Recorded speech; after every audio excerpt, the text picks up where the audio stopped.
welcome to another episode of the Fit Professional One podcast. I'm thrilled today to have an old friend and high school alumni with me today. His name is Gregg Weber. He is the CEO of Colorcraft Graphic Arts, and he's got a long and storied career, and we're going to have just a ball today talking about the importance of athletics and how we transition from a student athlete to a fit professional, why that matters, how we can keep that going, and all kinds of fun stuff. So with that, I really like you, Gregg, to give us your background. We'd love to hear about you. Great. Thanks so much for having me, Paul. I really appreciate the opportunity to be here. And I'll just give you all a quick background of myself. Again, Gregg Weber. I was born and raised in the same area as Paul. We went to high school together. And from there, I went off and played 2 years of college football at UW-Stoked. And again, looking back on my high school career with Paul, we saw a lot of crazy activity and on the field and off. And the same continued as I went off to UW-Stoked. Ended up graduating from Stoked with my business degree. I later carried out my MBA at Marquette University. Again, Stoked kind of gets a bad rap, so I always say that I redeemed myself by going to Marquette and obtaining my MBA. Yeah. But anyway, it was a lot of hard work. I did that while I had 3 kids and 2 of them were in diapers, and so that was not an easy activity as well. But anyway, my business career started with my wife. I met my wife in college, and we traveled off to the West and the South, and there was not a lot of work when I graduated. So I took on a printing job in Dallas, Texas, and my wife, we got married. She came with me, and we started quite the adventure. For 8 years, we traveled the West Coast, and my job, I was trained up to take a printing facility and update the equipment. I was trained to reestablish the ERP system and the data entry system. And after I was taught, I went to Ventura, California, San Francisco, a year stint each, Phoenix, Arizona, Seattle, Washington. And my early career was as such. So I learned a lot about meeting new people, engaging a team very quickly, and learned how to implement systems based on extensive preparation and training as we talk about athletics. And from that point, we started having children and we came back home. So I took on a job with a company called Serigraph. And actually, I started at a company, Rubbermaid. You all know Rubbermaid. Spent some time running a large paintbrush factory and did some learned lean manufacturing in that facility. We took a completely decentralized organization and made it cellular. So it was a functional process that we turned from functionals, from making the filaments, making the ferrules, making the handles, into cellular, where all that was done within work cells. So this is very basic for people to understand, which I love, in that you take a 1.5-inch brush that you go and buy at the store. We could make that in about an 8-hour time frame versus taking a week to get it through this long functional process. So as a young man, I learned a lot from that effort. So from there, once that all transitioned, I took an opportunity to get back into print, and I worked at Serigraph in West Bend, Wisconsin for about 12 years in the screen printing industry. I ran international operations there. I opened a factory in Guangzhou, China. I ran a facility in Chihuahua, Mexico, and a facility in Bangalore, India. And I really finished that stint in my career as an international leader. I took an opportunity then to run a promotional products company for 4 or 5 years. I did that. It was a very nice opportunity. And then I moved into, this was some short stints here. My career's been very varied, and I look back on it and have a lot of respect for people that move and create as they go throughout their career.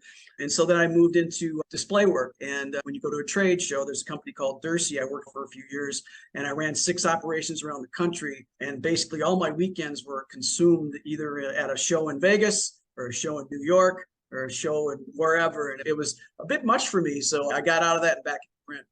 And previous to my current position as the CEO of Colorcraft Graphic Arts here in Manitowoc, Wisconsin, I spent 7 years working for R. Donnelley, which is the largest printer in the world. So I ran a facility that printed all the point-of-purchase products for Home Depot, for Target, for Cricket. My little facility right next to the airport in Milwaukee produced all that product. I started it out as a $30 million operation, and after 7 years, it was $65 million, and we were really screaming and doing a really nice job there. I love that job. I kind of saw that as my last job and got a call from private equity. So as I've read some of Paul's works and learned a little bit more about private equity, which I didn't know anything about until 2 years ago when they started courting me. It's really this opportunity to run this company. Actually, I have ownership in my company as well now, which has really turned into a fun part of it as well. You kind of switch your mindset when you actually own pieces of the business, right, Paul? So It's been a real fun event to do that. So looking back at my successes, again, Paul, I've done some really fun things in my career. I have had some pretty nice successes. My wife and I have been able to build a vacation home in Egg Harbor, Door County, which is something that we've turned into our heaven on earth. And I raised 3 beautiful children. I have a daughter that's a physician's assistant. I have a daughter who is a nuclear medical technician. And then my son was I'll get into a little bit about my son's background. His background actually applies more to this than mine. Statistically, he's the best soccer player in the history of Wisconsin. He has more goals in his career, and he ended up being like the number 30 recruit in the country his senior year. And he had a full ride scholarship for Xavier. He went to Xavier University in Cincinnati. We had a great year there. He started as a freshman and did really well at Xavier. And so his training took him to Sweden. And while he was training the year after his freshman year, he called me up and he said, "Hey, Dad, I'm staying." I'm like, "Well, what do you mean?" He says, "I just signed a professional contract." So his mom was not real happy about that. Of course, Dad's thrilled. Like, "Yeah, way to go, son." And he spent 6 years over there and eventually ended up, had a ACL tear. Fixed it and went back at it, and then had another ACL tear, and then he had that fixed. And to this day, I think he's retired now, but he played for the Milwaukee Wave. For all you Wisconsinites, if you know the Milwaukee Wave or the Milwaukee area, they're kind of a big deal. They've been around a long time. Again, it's a little professional team, but James did really well with that. And the neat thing I've seen as we get into the subject is James has now transitioned into a outstanding coach. He took what he had learned about the sport as the athlete, and now he is a coaching director over 2 large clubs, and he actually coaches the semi-pro team here in Milwaukee called the Milwaukee Torrent, and he's done very, very well. So I've seen it personally. I think he's a better coach than he was a player, and he's a pretty doggone good player. So to look back on what's happened as an athlete, and again, I started working with James when he was 4 years old, and we worked him into what he is today. Actually, I turned him over pretty quick because I couldn't handle him, but that was a whole fun event to see. But again, backing up to the topic at hand, I can see how my career has, as an athlete, we look to the athletes. I was going to kind of start this off myself, Paul, by saying that whenever I'm looking to hire someone, any position, technical, leadership, managerial, whatever, if I get a resume that has said that a person has spent 4 years as a college athlete, Division III, II, and definitely Division I, because I know what that is all about. I know Division III as well. I went through it myself. But you see, I look at that resume with a whole different light, because I know that person had to participate in a double job. They had to study and hold up the credits of what has to get them through their college. But then they also have to go through torturous training and, room watching film and all those type of things. And again, Paul, I'm sure you know this from your son's activities. I have a definite special place in my heart for a person that has gone through that. And that tells me, just like they always say, a person that's had a 4-year degree, they can put up with a lot because they've had a 4-year degree, and they've had to learn how to teach, how to get through the class, how to get through the day, how to get up on time, how to be on time, how to work with people. You put the athletic side of that in as a Division I, II, or III athlete, there's a whole nother level of communications, a whole nother level of multitasking. And you see it. I mean, I have a person on my staff today that was a college softball player. She's my customer service manager. She gets stuff done and she doesn't wait. She has a sense of urgency. She is just a special kind of a person. And I can go back across my career, and in each position I've held, you'll see that college athlete that's on your team that kind of looks at the world a little differently. So I'll start with that, Paul. Oh, that's excellent. It's a can-do attitude, and we really got to peel that onion, because that's not enough to say at all. As you're talking about, I want to get your reaction and your comments on high school athletics as well, because 98.4% of us, like me, we got to hang it up when we're done with high school. So do you weigh high school athletic experience in the same light? Absolutely. I mean, the whole idea of a team concept, I even go back to middle schoolers and elementary. I mean, I look at my ability to be a pretty decent football player at my participation as a youngster in swimming, and the dedication it took to go to practice every day and become a competitive swimmer. I mean, I look back, if a person has on their resume, hey, that I was an all-state football player or all-conference or whatever, that does shed a light. I mean, it always generates conversation. It always gives them an edge. I mean, absolutely, Paul, there's no question about it, that any kind of athletic participation is going to teach you about teamwork and communications and understanding that it's not about you, because it's just not when you're on a team. Yeah, and I often in my podcast have cited the work that Angela Duckworth in the book Grit made famous. It was out there where they essentially now have proven that kids in extracurriculars that stick with them for 2 or more years are a minimum factor of 2x more successful later in life, regardless of what they do. And its follow through is the attribute that people really learn that they were able to identify. And I want to talk about more than that today with athletes because so much actually goes into the act of follow through. But I found that really exciting. And I just think it's amazing. It's a great book if you haven't read it. Okay. I've plugged it so many times, I think I want to write it. Maybe Absolutely. come on the podcast sometime. We'll see. But so let's get into some ideas of why you think athletics is good teaching for eventually becoming a professional.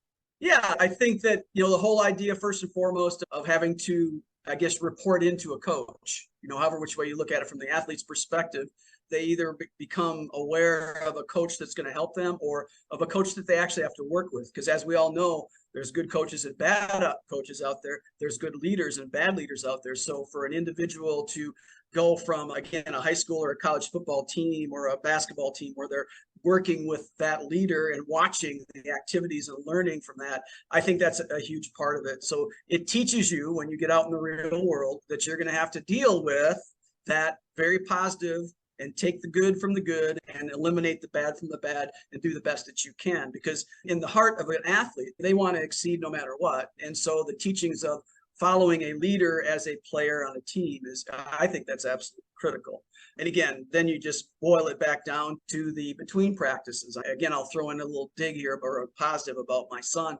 The things that made him the best of the best was between practices. So the way you look at the world as an athlete, not only when you're at practice and working with your coach and your teammates, being successful, it's walking away from that practice and thinking, what can I do to make myself above and beyond that? I mean, that was something that James had worked on even from the day he was 11 years old. I mean, he started when he was 4, but from his age of 11 on, he would always work excessively and even more so between practices. And as I've seen him grow as a businessman, meaning he gets paid now to coach clubs, he brings that in with his players. He talks to them and sets up programs for them to participate in between practice to get their mind sharper, to get them thinking more and more about it. So as we speak about, what is the good learning from athleticism, just like you apply learning how to dribble a soccer ball and spending that time for you or for me to learn about, what is my best way to improve my quality in my plant?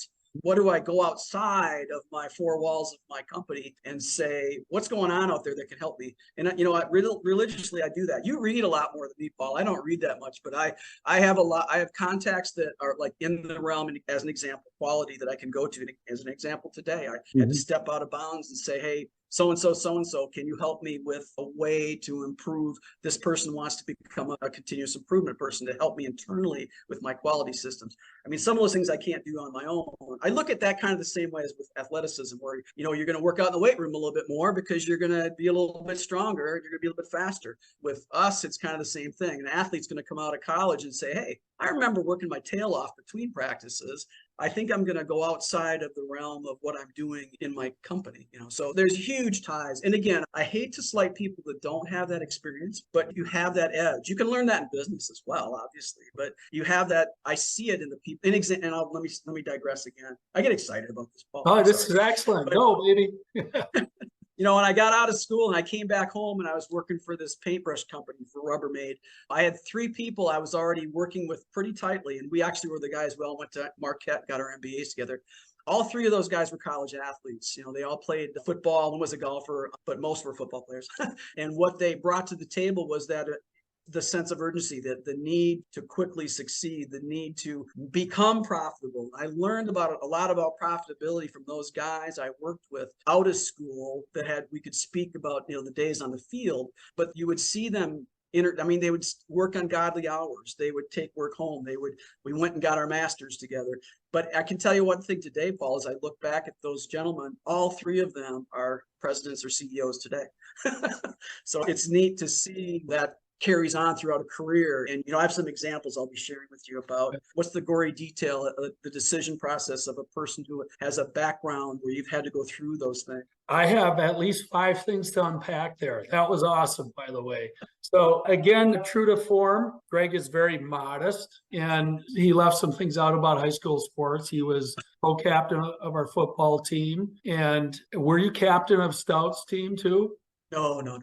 I had to stop after my sophomore year. Yeah, I blew my legs out, Paul. Okay, you were too busy. But anyway, your career is outstanding. And a couple things you're talking about. Number one is being coachable. And you use the term, on a team, you learn to follow what the coach says. So we learn to follow, but we follow to what? We follow to a mission. We understand. In business, I'm actually a bit jealous of the alignment on a sports team because it's very clear. Win games, win conference, win whatever the big kahuna trophy is. It's a Super Bowl ultimately, that kind of thing. So alignment is a little bit more ingrained when people enter the system. So that's one thing I want to unpack and talk about how we do that in our organizations. Another one is you talked about the preparation kind of off the clock, if you will. And I'll be doing some FitPro1 media regarding what I refer to as the Carnegie clock. And it's quite interesting is Andrew Carnegie talked about the most important 8 hours of the day, which is the second 8 hours of the day, is learning and leisure. And of course, he spent it all learning and developing. So also I've seen that individuals, and when I do that myself, you said I read a lot, et cetera, it helps every part of your life, not just your career. It's really quite amazing. And I think we learned that way back in high school sports. Absolutely. Yeah. And then I also want to talk about the coach. I've had a guest on before who said, I brought up the 98.4 or whatever the real number is that stop at high school. But most of us we stop being coached. And I thought that was very insightful as well, because coaches help us push our limits. And then, you brought up the need to succeed in business. So let's start one at a time. Let's talk a little bit more about that extra and how does that doing extra, how do we do that in a career? I love this topic, Paul, and here's why. So I'm a big Simon Sinek follower. I don't know if you know him. He's a big leadership guy. He's a TED Talks guy. It's easier for me to listen to him talk than to read a book. So I love his stuff. And as you eloquently explained, when we were in high school, we were able to say, we want to win conference. We were able to say, we want to win a game. We were able to say, I want to get 100 yards a game. We had those targets that were so identifiable. Whereas in business, it's very hard to get excited about folding cartons. So how do I get my team excited about, what we do from a folding carton perspective for our customers? So I brought up Simon Sinek because he talks about, what do people need? They need 3 things. They need to master their capability. They want you to help them as a leader to master what they're about. They want autonomy, meaning on the other side of that, they want to work on their own. But the most important thing is they want purpose. So as we talk about big companies like Apple, that there's a purpose there. They're creating an experience for the world and they're the best at it, blah, blah, blah, or they were at one time. I have to find a way, and we have to find a way to get people to understand that we have a purpose as a business. We don't have to go win conference. We don't have to go win a game. But what do we do to provide that purpose? So when you transition from your teachings and your learnings from a coach, that's very easy. The coach says, hey, we better win this damn game. And we're going to win 8-0 so we can win, blah, blah, blah. I mean, those things are very easy to understand. So what do we create? Then you get into your whole cultural thing. Then you create a situation where, okay, we're going to please our customer versus becoming a folding carton company. We're going to create the best experience for our customers. And that's going to be, kind of our why as a company. Is that going to give my team the purpose they need? Or are they a team that needs KPIs? And I'm a big one on dashboards. I've been using dashboards for the last 20 years. Very simple, very explicit, very focused on the key KPIs that are going to make my business profitable and successful. But how do you drive that to make your people want to come into work every day? That's what you and I are talking about here, is you create that purpose, and so I think of the 3, I can train a person, mastery. If you want to come to me and say, hey, will you pay for my college education? Will you send me this seminar? I have never said no, and I never will. I want my team to feel like we are supporting their mastery of their position. Okay, autonomy is easy. I'm not a micromanager. I've seen that fail. But you just make sure your KPIs are tracking and the autonomy's there. But to create purpose is kind of what you and I are talking about. We had it. We were at Memorial High School. We had it, man, and we did it. But Now it's very hard. So that's a big part of my day. Creating a positive culture is a real thing, is a term I use often with my team. My HR manager gets tired of me talking about it, but we have to create a positive culture. So when I started here a year and a half ago, it was kind of a broken up company, and we spent a lot of time we interviewed everybody in the company. We came up with a KPI for a culture. Now, this is something I'm going to write a book about one day, Paul, because I get really excited about a KPI for culture. How do you know if you're succeeding with your team wanting to come into work? So what I did is the KPI I created, and like I said, you'll see me write this in a book one day, is the Amazon 5-star. Is our culture crappy, a 1? Or is it, do you want to come to work every day and jump out of bed 5? And we immediately, after I interviewed my team, we started putting processes and things in place to make their working environment better and our equipment better and the things they want better. We started this KPI, and my target was to get to a 4, because I buy stuff on Amazon. It's a 4, so I came in and we were at a 3.2. Well, over time and listening and driving the purpose of our company, we've gotten to a 3.9. So I'm almost there. I think I've got another 6 months before we have everything in place. But my point is, I think the most difficult we have to do as business people in transitioning, even more so an athlete, because the athlete wants that. They want that target. They want that goal. They want, what is my conference championship now? So we have to provide that to them. Yes, and I think super good stuff, Greg. To me, it's very interesting because we go back to athletics. Again, the individual tends to show up aligned with what the organization's doing. And so their individual purpose is aligned with organizational purpose or mission. You can insert various words. And I call that alignment. And alignment is always a continuum. You and me and our teammates, we were intrinsically motivated to play high school football. And you went to play college football because you wanted to. So I think that individual purpose has to really be the catalyst to make an organization strong. And at organizations, so we're the organization, and now we need new people. You talked about growing significantly. So I want to talk about how do we bring in new people? And to me, it's kind of an invitation. We show them what we do. We talk about our purpose, and then that invitation for them to get on board. And I really like what General Legwald, who we know very well, said about when someone accepts a role, they have to accept that role with integrity and character and honor and respect for the organization that's out there. Well, we learned that in football, right? You talked about that, being coachable, doing what the coach says. Right.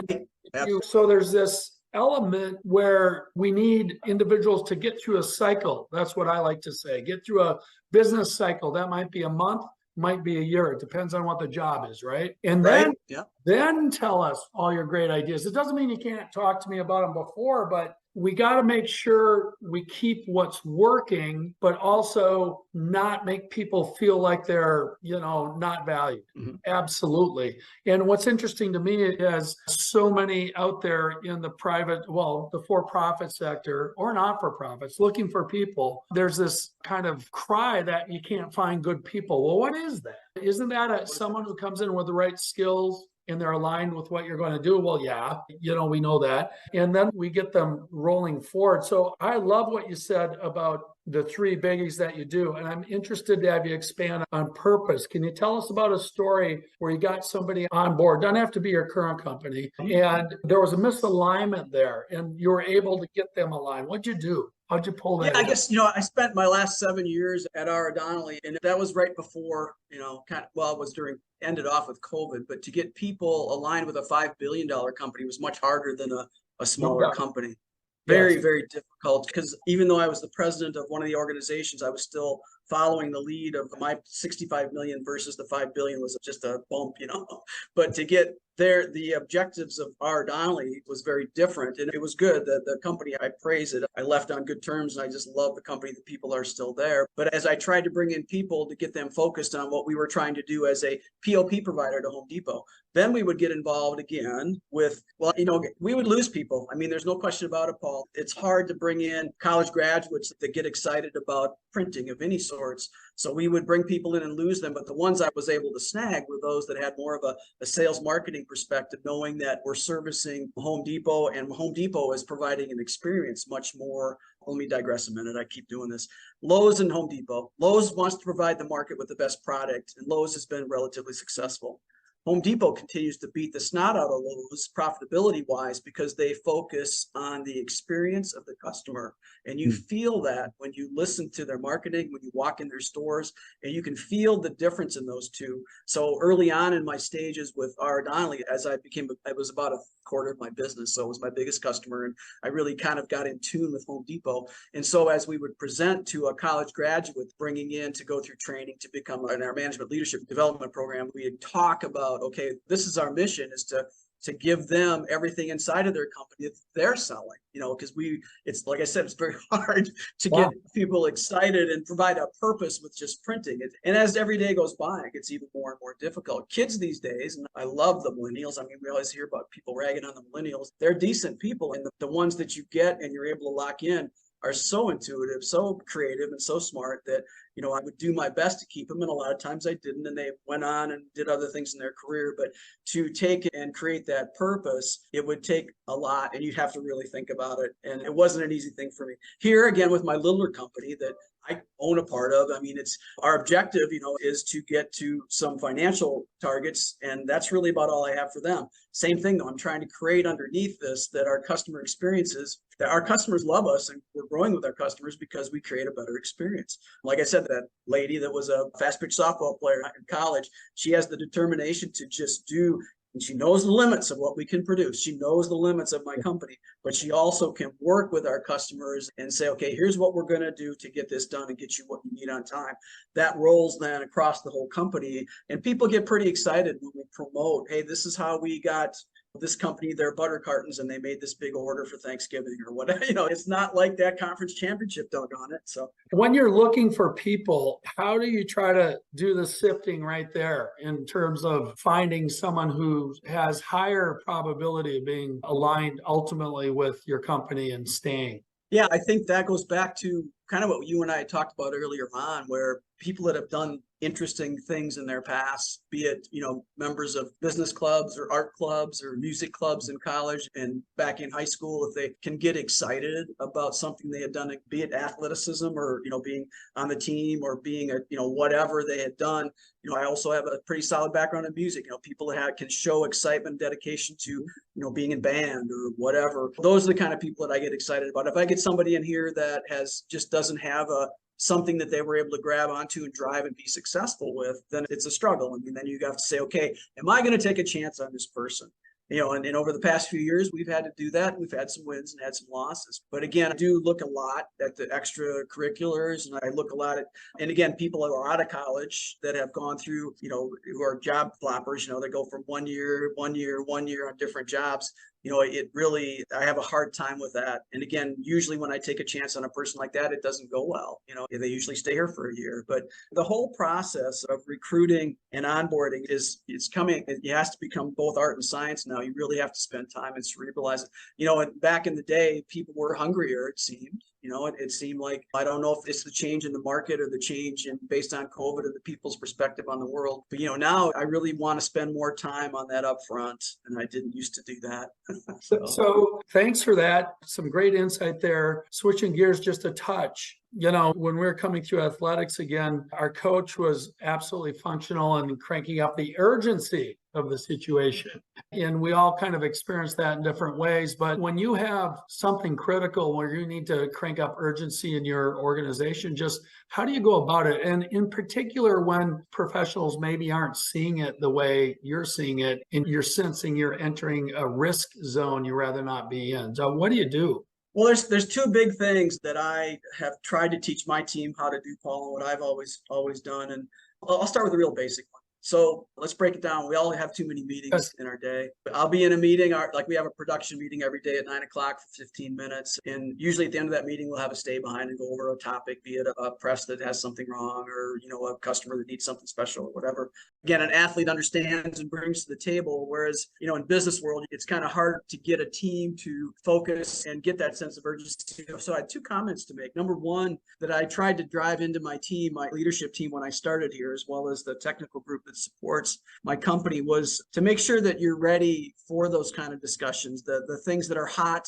You have the information you need available in the data.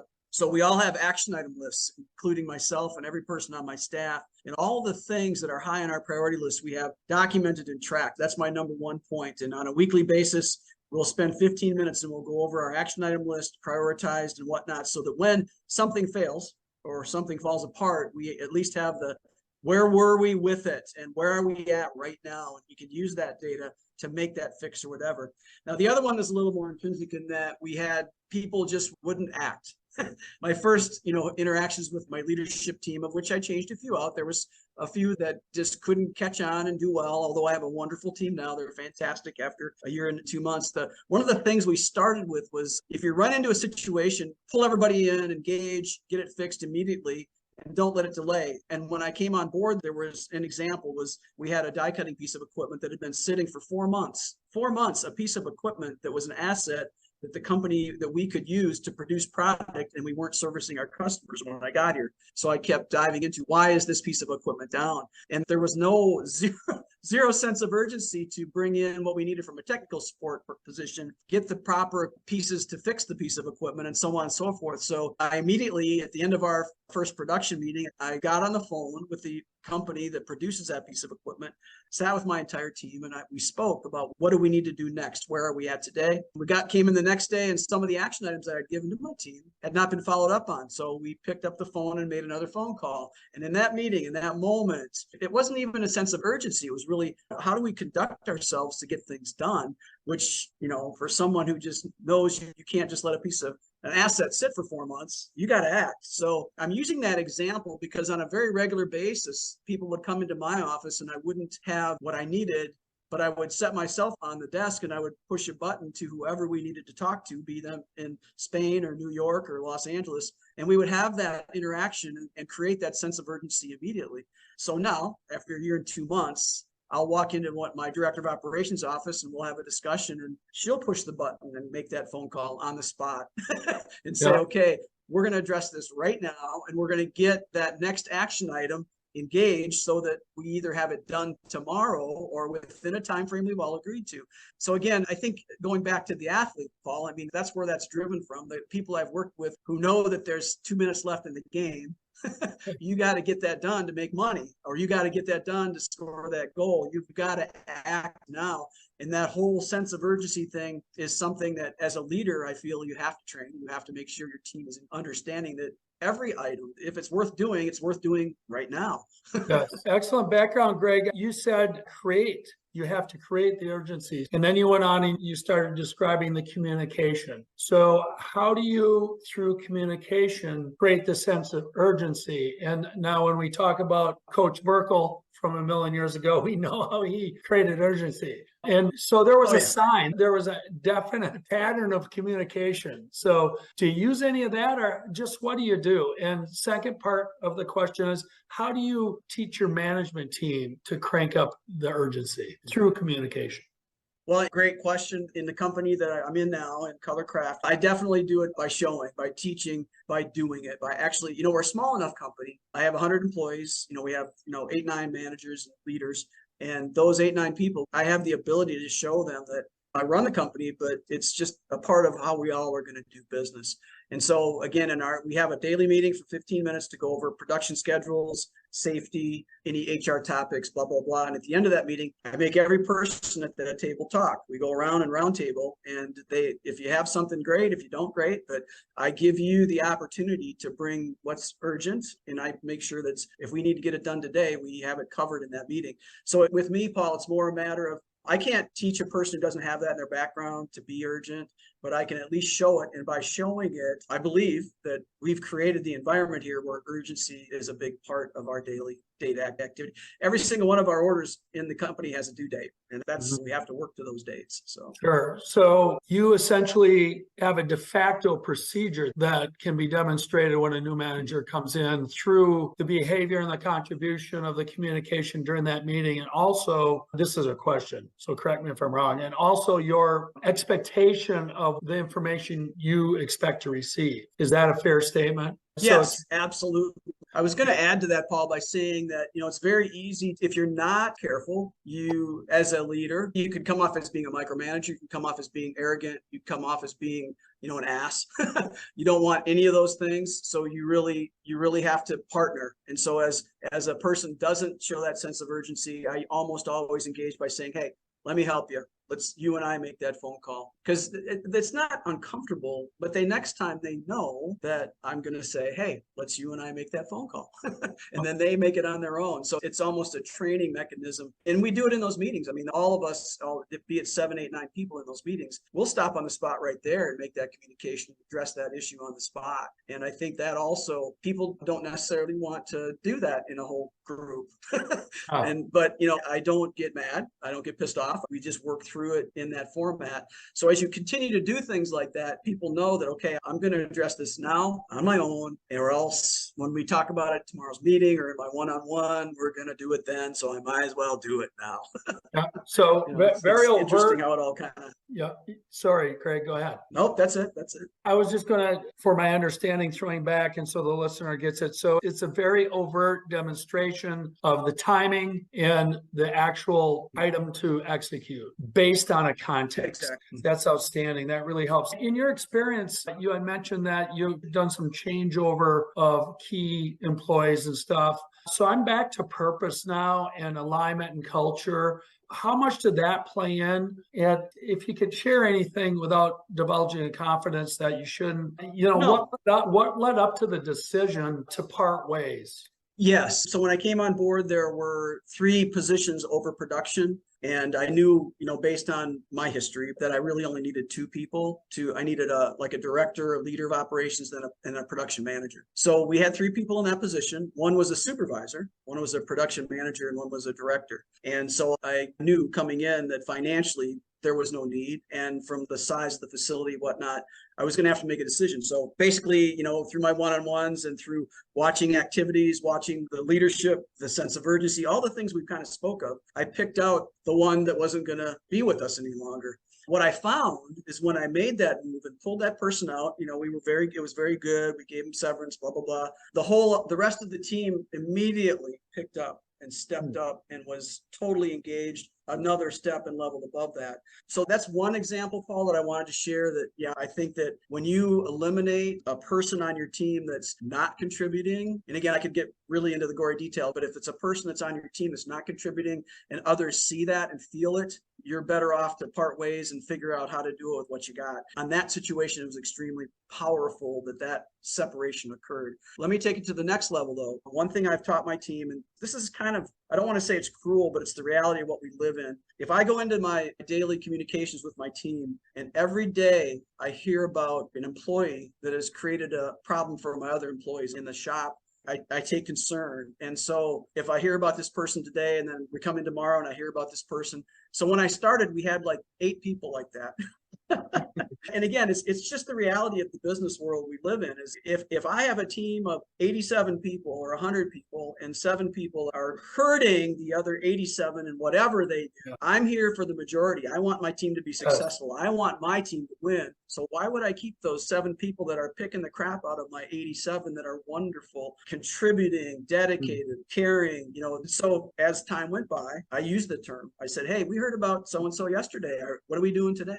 And as time went by with those 7 people, we did eliminate them all, and we're a better company today. And so if we're in our production meeting in the morning, a lot happens in this meeting, Paul. I use it because it's really the focused start of our day, and in the production facility, it's very important. But if you hear about somebody today and then you hear about them again tomorrow, they all look over at me or look at their leader and say, hey, we're going to probably have a problem here. And it's turned into, how do we make the whole better than the pieces, So right. Yeah, excellent. That's super great stuff. So we've covered a lot of ground already.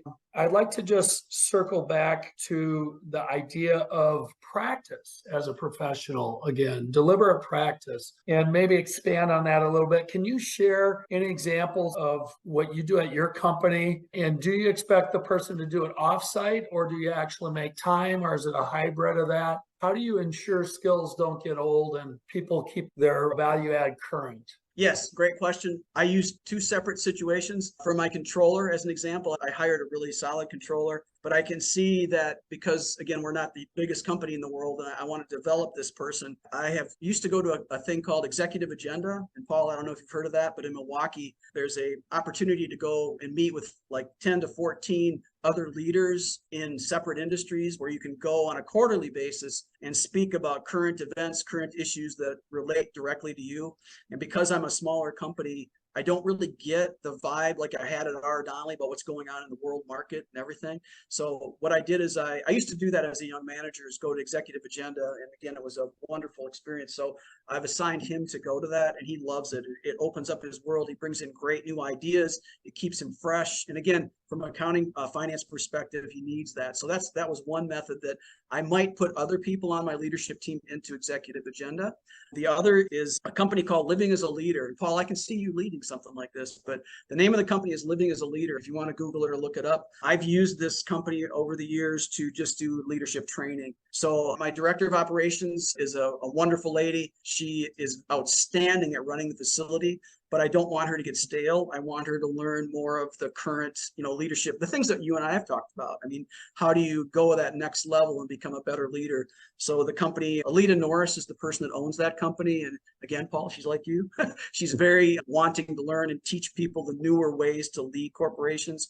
So I'm going to send Kay through one of those leadership training sessions. And actually they have coaches, and I've used their coaches over the years that kind of zero in on that leader's needs. And again, the nice thing is both of those, Executive Agenda and Living as a Leader, they don't have anything to do with me. It's really to develop that person. It's really to get them separated from the company, look at coming into the company and knowing more and being smarter and learning more. And those two facilities have worked really well for me. Excellent, excellent. And does the concept of training and deliberate practice and stay current, how does that change when you go from the production floor, or from where you are down to the production floor?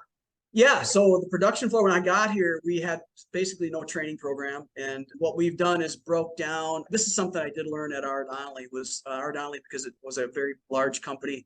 We had some very specific and nice training programs in place. And I've been able to pull from that back knowledge and use what I learned there to develop, it goes all the way back to onboarding. How do you onboard a person when they walk in? If they don't have a training schedule that they can see and follow and grab a hold of, it's very hard for them to get excited, because they're going to be flopping around all over the place, and then they lose interest, they get frustrated. So one thing we buttoned up in my first, as probably took us a while, but first 9 months I was here, was the training per department and buttoning up. This is what you need to do. Here's your mentor, and here's your mentor's check. That means that you are capable of that, and then we can follow up on it. So that, and it kind of falls along with the preventative maintenance. When they get trained up, they know how to maintain their machine. And we have roundtables with our employees, so that if every quarter we'll sit down and, hey, if you're having issues, let us know, and we'll list them and follow up. So that's kind of how we bring it full circle. Okay, excellent. So time flies, buddy. What should we talk about that I haven't asked yet? Do you have any thoughts that would help us? Yeah. One thing, Paul, that I grabbed a hold of when you sent me these questions, because I really appreciate that. It really helped me understand what we were going to try to cover today, was the question about toughness. Your question to me was, what is toughness and why does it matter in your career and organization? And as I look back at toughness and what you and I face on a football field as a kid and what we face today, I relate the term toughness in the business world more as confidence. And what do I mean by that? So toughness on the playing field is you can take a hit and you can deliver a hit and you have no problem with any of that. In the business world, it's a matter of the same thing, but in a mental term, how do you use your brain? And I consider confidence as the biggest, most important thing for a business leader to have, just like toughness is the most important thing that a person on a playing field should have. So I made a couple notes about, let me divert to my son. When my son walked on the field, because of his preparation, he knew that there was nobody on that field that was going to be even close to what he could put on that field. So as a business person, I want to do that and create a confidence within my soul that when I step into my office, if my people need me to perform and my customer needs something from us as a company, I'm going to perform. So how do you take that toughness and then turn that confidence, that is the same thing as toughness in athletics? If you have that mentality, how do you become confident? You become confident by going above and beyond to learn. You become confident by understanding your team and knowing that you're not going to miss a beat because you're connected. Confidence, like I said, in the business world, if you don't have confidence, it's almost as important as trust. I mean, trust is a given. If you lose trust, you're done. But if you have confidence, that takes your whole organization to the next level. And as a leader, your whole ownership of what you're through. If you can create that confidence, not by being cocky and an asshole, but by being, by being real and learning and knowing that you've done everything you can to prepare and everything you can to lead your team, your company, your department, then that creates the confidence that creates the toughness of a business person. So that was an interesting question. Really made me think, Paul. So. That's outstanding. Thank you for that. You also did a nice job encapsulating through that response just why practice matters in preparation and everything we can do to prepare for what's about to happen. So we're comfortable being uncomfortable, and we can push through what's about to happen in a way that meets the goals with confidence, as you said. That's outstanding. I really appreciate your time today. I'm going to ask you, give you a little heads up of what your some number of takeaways for the listener would be that you would want them to remember and take away. So I'm going to start. I really liked your mastery and autonomy and purpose as a vehicle to communicate to my team. I mean, it's a very complex process. And those are 3 silos that you can really, I feel like, based on my understanding and experience, customize and create a language between you and that person. I mean, who doesn't want to be a master, right? Who doesn't want to have aligned purpose, and who doesn't want some autonomy in what they do? We know that, and we certainly learn different aspects in our MBA, and each one in and of itself is kind of a Pandora's box, right? We could do a podcast on each one alone, without any question, but I really like that summary as a way to kind of set expectation, communicate expectation, find out status, and kind of hand over the responsibility to that person. And then, of course, to follow up and make sure they're accountable. But that was something I definitely will take away. How about you, Greg? Yeah, the one thing, like I just ended with, Paul, that resonated with me. My takeaway from doing this with you was that whole idea of confidence versus toughness. It was an interesting thought process I went through to get to that point. And then obviously the discussions on intensity and the urgency of what we do and what we have to do and what can be lost from a profitability perspective and from a continuity perspective if you don't have that sense of urgency, if you wait and wait and wait and you lose control. So the importance of that sense of urgency was a huge takeaway for me from preparing and presenting this to you. So those 3 things, Paul. And again, I'm not going to take credit for the mastery, autonomy, purpose. That's Simon Sinek, but I tell you, he's somebody that I would, as a leader, I listen to him often, and he's given me some really good pieces of things that help me to become better. But yeah, so those are my key takeaways. But that's outstanding. I got to ask another question. With urgency and toughness in the back of your brain right now, what do you think you're going to do with that? Well, again, the sense of urgency, I feel like I've broken through with my team. My objective now is to make sure that my team is driving that down. We have a huge opportunity within my company today to grow. We won another $1.5 million project yesterday. We're only a $35 million company. That's a lot. So we're going to be needing to bring on people. And as I develop, thank you. As you look at Manitowoc, Wisconsin, to drive good leaders and find good people, we really do have to develop them. So we look internally.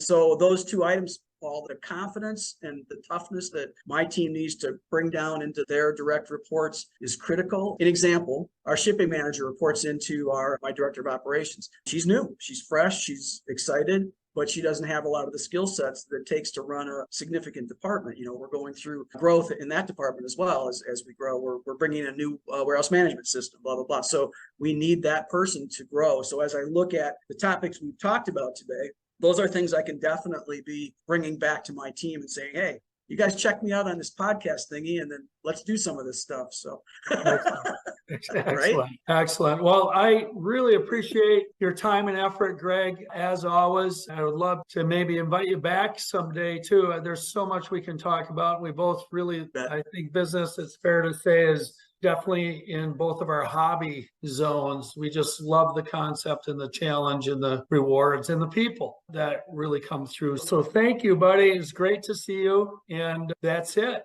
All right. Thanks so much, Paul. Yeah, I got to get back to work, man, but this was a total blast. And I do really appreciate it, Paul. Thank you so much. Take care. We'll be in touch. It was great to see you, buddy. Take care. Thanks. That was Gregg Weber of Colorcraft Graphic Arts out of Wisconsin. He's their CEO and had so much great insight. Thank you, Greg. Really appreciate you being here. Please don't forget to like, subscribe, and share to the Fit Professional One podcast. I really appreciate you taking the time to listen to what Gregg had to say today, and I hope I can count on you being back for the next episode of the podcast. Until then, I hope you have just a fabulous couple of weeks. It's time to get to work.